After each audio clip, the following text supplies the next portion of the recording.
selamat siang semuanya. Kembali lagi di podcast Gen Z Bersuara. Di sini pada kesempatan siang hari ini kita akan membahas isu yang lagi hype banget nih teman-teman di dunia kantor, yaitu terkait ASN berakhlak. Dan di sini aku nggak sendirian, ditemenin ketiga teman aku nih. Yang pertama ada Mas Syukron, silahkan masuk Mas Syukron. Assalamualaikum Mbak. Waalaikumsalam, saya duduk. Oke, selanjutnya ada Mas Milva. Oke, nah ini adalah Gen Z kita yang lagi merintis karirnya, memulai karirnya di bagian keimigrasian. Nih untuk sekedar info aja ya para teman-teman. Nah sebelum kita mulai ke bahasan yang agak serius nih yang terkait berakhlak, mungkin kenalan dulu kali ya, maaf tipe. Nah untuk yang pertama silahkan bisa dikenalin dari Mas Syukron, yang paling ujung silahkan. Halo teman-teman, perkenalin namaku Muhammad Syukron, aku dari Seksi Pengawasan dan Penindakan Keimigrasian. Oke, selanjutnya mungkin. Halo teman-teman, perkenalkan namaku Muhammad Milva Al-Basir, biasa dipanggil Milva dari Seksi Teknologi Informasi Imigrasian atau biasa dipanggil Tikim. Tepatnya di kantor imigrasi kelas 1 4 ya Mas? Iya, kita sama. Oke, berarti dari Tikim sama dari penindakan ya Mas Dakim ya? Oke. Nah untuk teman kami satu lagi, itu masih ada satu lagi yaitu namanya Mas Nizar. Nah saat ini lagi BKO di Purworejo. Mungkin mohon maaf sebelumnya ya teman-teman ya, karena nggak bisa hadir secara langsung untuk podcastnya. Mungkin langsung kenalan dulu ya dari Mas Nizarnya. Silahkan Mas Nizar, waktu dan tempat kami persilahkan untuk memperkenalkan diri. Halo teman-teman semua, sebelumnya mohon maaf nih aku nggak bisa ikut sesi di situ karena saat ini sedang melaksanakan tugas BKO di kantor imigrasi Purworejo. Nah, di kantor Purworejo ini aku bertugas di pelayanan paspor. Singkatnya, aku yang melalui proses pembayaran paspor dari awal sampai akhir. Mulai dari pengecekan bekas, pemanggilan data biometrik, sampai tahap wawancara. Jadi, tugasnya memastikan semua data perizinan valid dan tujuannya jelas. Biar pelayanan kita tetap aman, akhirnya nyaman buat masyarakat. Oke, seru banget ya teman-teman ya, ternyata untuk teman-teman kita, narasumber kita ketiganya dari berbagai macam divisi. Ada yang dari paspor Mas Nizar khususnya langsung bertatapan langsung dengan pemohon. Ada juga dari Mas Syukron yang kerjanya di lapangan. Dan juga ada Mas Milva sendiri, itu yang di balik layarnya ya. Yang mana bikin konten-konten kaku ya, peraturan keimigrasian dikemas sedemikian rupa menjadi konten yang asik untuk diupload di sosial media dan dikonsumsi oleh masyarakat luas. Nah selanjutnya kita mungkin langsung masuk aja ya ke materi kita terkait core value ASN berakhlak. Mungkin sebelum masuk ke situ aku mau tanya-tanya dulu nih ke rekan-rekan semuanya. Apa sih menurut kalian terkait core value berakhlak sendiri? Menurut kalian seperti apa? Mungkin ada yang mau jelasin salah satunya? Mas Nizar dulu boleh? Oke. Halo Mas Nizar, udah tersambung dengan kami? Oke, silahkan dijelaskan. Secara formal, berakhlak itu adalah core values atau nilai dasar ASN yang diluncurkan biar kita punya standar perilaku yang sama. Berakhlak itu singkatan dari berorientasi pelayanan, akuntabel, kompeten, harmonis, loyal, adaptif, dan juga kolaboratif. Nah, dari nilai-nilai itu, mana nih yang paling nempel di kerjaan kalian? Oke, gokil banget ya. Terima kasih Mas Nizar atas jawabannya. Selanjutnya mungkin aku juga pengen tahu nih terkait nilai-nilai ASN atau core value berakhlak lainnya. Mungkin bisa dijelaskan dulu ya dari Mas Syukron ya, tadi di Osdakim ya. Mungkin bisa dijelaskan. Jadi untuk korelasi nilai-nilai berakhlak itu juga digunakan di seksi Intel Dakim.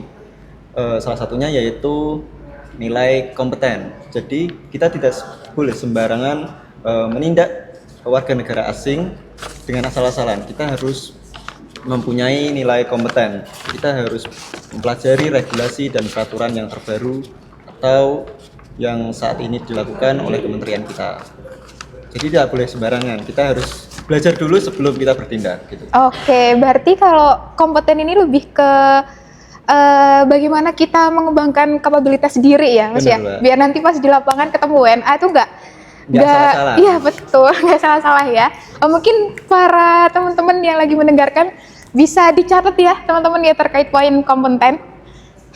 Nah selanjutnya dari Mas Milva gimana nih? Soalnya Mas Milva tadi kan di Tikim ya? Iya, betul. Yang mana menurut aku nih, karena aku nggak biasa di bagian konten, itu kan susah ya penerapannya ya.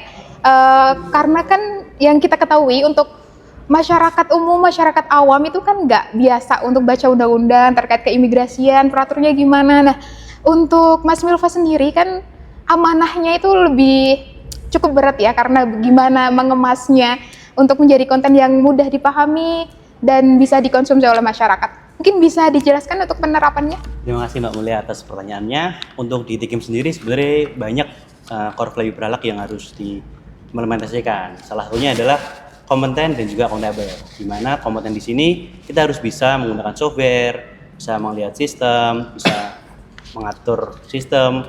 Setelah itu kita harus bisa melaporkan tentang survei-survei. Jadi kita tidak hanya berbicara dengan pemohon atau WA Humas, tapi kita juga harus kompeten dalam menangani sistem, maintenance, dan lain sebagainya. Selain kompeten, kita harus akuntabel dalam melayani masyarakat, di mana apa yang kita jawab pada masyarakat tentunya juga didasari dengan dasar hukum yang jelas, sehingga apa yang kita jawab bisa dipertanggungjawabkan. Nah, selain itu, kita juga harus adaptif nih dan kolaboratif, di mana kadang nih peraturan-peraturan itu keluarnya itu jam 10. Nah, jam 12 itu kita harus segera membuat infografis terkait peraturan yang baru agar masyarakat menerima informasi dengan baik dan benar. Selain itu, kita harus kolaborasi juga dengan seksi-seksi lain, dengan seksinya Mas Sukron, Inteldak ketika ada Timora, atau seksinya Mas Bijar ketika ada kegiatan Digi Paspor. Jadi kita harus saling berkolaborasi dalam menciptakan sebuah konten yang bagus. Nah, kalau di Mas Sukron sendiri gimana tentang kolaborasi nih yang mungkin sering nanti? Oke Mas, kalau di Inteldak sama sih seperti di Tikim, kita harus menggandeng dari seksi lain. Kalau ada kegiatan seperti Timpora ya Mas, kita pasti ngundang Tikim untuk mendokumentasikan kegiatan kita. Dan untuk kegiatan Inteldakim di lapangan, kita juga berkolaborasi dengan instansi terkait. Contohnya seperti pemerintah desa, kita akan mencari informasi warga negara asing, pasti kita akan menggandeng warga setempat atau dari balai desa untuk mencari informasi itu. Oh, jadi dari Inteldak juga kolaborasinya juga lumayan luas ya Mas, stakeholdernya. Benar, dari Mas. desa-desa, dari WNA, mungkin dari penginapan juga mungkin ya Mas? Benar, kita juga menggandeng penginapan juga. Kalau kita operasi, kita akan mencari informasinya di hotel-hotel juga. Soalnya orang asing akan menginap di hotel. Pertama, informasi yang kita cari adalah di hotel. Gitu, Pak. Nah, berarti udah jelas banget ya teman-teman ya. Tadi udah dijelasin dari Mas Milva sama Mas Syukron. Nah, selain itu pasti kan dalam penerapannya itu pasti ada tantangannya mungkin ya. Iya. Nah, mungkin bisa dijelasin lagi untuk tantangannya seperti apa? Nah, baik, terima kasih Mbak Mulia atas pertanyaannya. Untuk tantangannya sendiri itu sebenarnya di gimana komunikasi kita biar nyambung nih sama pemohon, terutama waktu kita membalas chat ketika ada pertanyaan mengenai syarat, ketentuan, ataupun hal-hal yang membuat paspor atau permohonan mereka terpending. Jadi kita harus, selain kita harus ngerti peraturan, kita juga harus ngerti gimana cara ngobrol nih ke pemohon biar sama-sama pas, biar sama-sama nggak ada saling merendahkan atau gimana. Jadi itu tantangan yang agak sulit menurut saya yang di Tikim. Untuk Mas Sukron gimana? Ya, untuk dari kalau Mas Dakim. tantangan di Inteldak, kita tantangannya di kolaboratif. Kadang kita mau menggandeng instansi lain, tapi kita tidak mau operasi kita diketahui oleh orang lain. Gitu ya. Jadi kita pengennya diam-diam, I see. tapi kita harus menerapkan nilai-nilai berakhlak, yaitu kolaborasi. Kadang kita kalau akan ada dua operasi, namanya operasi mandiri intelijen. Kadang yang kita kolaborasi, kita seringnya yang operasi mandiri. Jadi kita bisa menggandeng instansi-instansi terkait, warga sekitar, itu bisa Pak. Kalau operasi intelijen kita tidak bisa, kita akan bergerak sendiri, gitu Pak. Jadi bisa kolaborasi nih sama polisi atau tentara, bisa Mas? Bisa. Kita biasanya ada juga namanya operasi gabungan. Kita menggandeng instansi-instansi terkait dari polisi, dari keamanan dan juga dari pemerintahan gitu, Pak. Mas. Oh, Oke, berarti cukup menantang juga ya untuk tantangannya ya. Nantang juga, Mbak, ini, Pak. Oke. Nah, mungkin selanjutnya tadi udah dijabarin ya terkait nilai-nilai berakhlak mulai dari berorientasi, pelayanan, kemudian juga ada akuntabel, kompeten, adaptif, dan yang belum dijelasin mungkin dari loyal ya. Mungkin aku pengen dengar dari Mas Nizar nih terkait penerapan loyal di bagian seksi paspor itu seperti apa? Boleh dibantu Mas Nizar? Ada satu hal lagi juga, yaitu loyal. Kita harus jaga nama baik imigrasi lewat aksi nyata. Kadang tuh di loket ada aja tuh pemohon yang datang terus marah-marah gitu. Tapi kalau kita loyal kepada kantor, kita bakalan tetap membalas mereka dengan profesional, nggak dengan marah-marah balik. Menurutku sikap profesional kita dalam menghadapi pemohon yang marah-marah dan menghadapi berbagai rintangan di kantor tuh salah satu bentuk loyalitas kita kepada instansi. Nah, tadi teman-teman semuanya udah mendengarkan mulai penerapan berakhlak, mulai dari berorientasi sampai loyal ya teman-teman ya.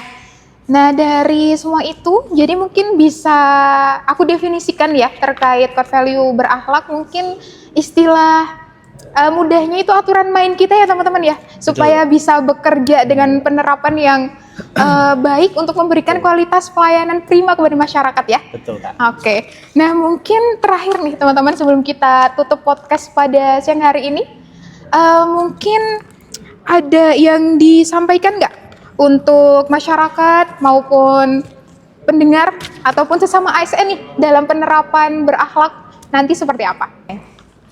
Nah, baik, kalau dari saya ya, pesan buat teman-teman ASN, terutama di pelayanan, memang pelayanan itu bukan hal yang mudah, tapi juga bukan yang sulit.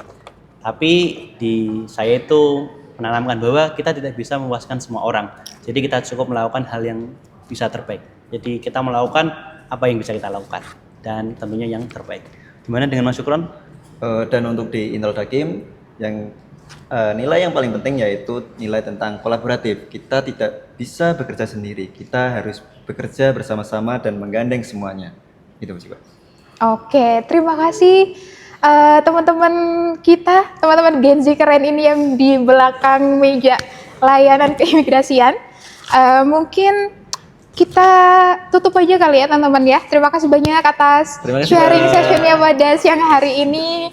Semoga kita bisa menerapkan ya sebagai ASN muda gitu ya, menerapkan nilai-nilai berakhlak dalam pekerjaan sehari-harinya untuk bisa memberikan pelayanan yang terbaik dengan kualitas yang prima kepada masyarakat. Mungkin kita tutup aja, dan pesan dari saya, tetap berakhlak, tetap membanggakan bangsa. Saya Mulia selaku moderator pamit undur diri. Terima kasih banyak untuk teman-teman yang sudah menonton. Selamat siang.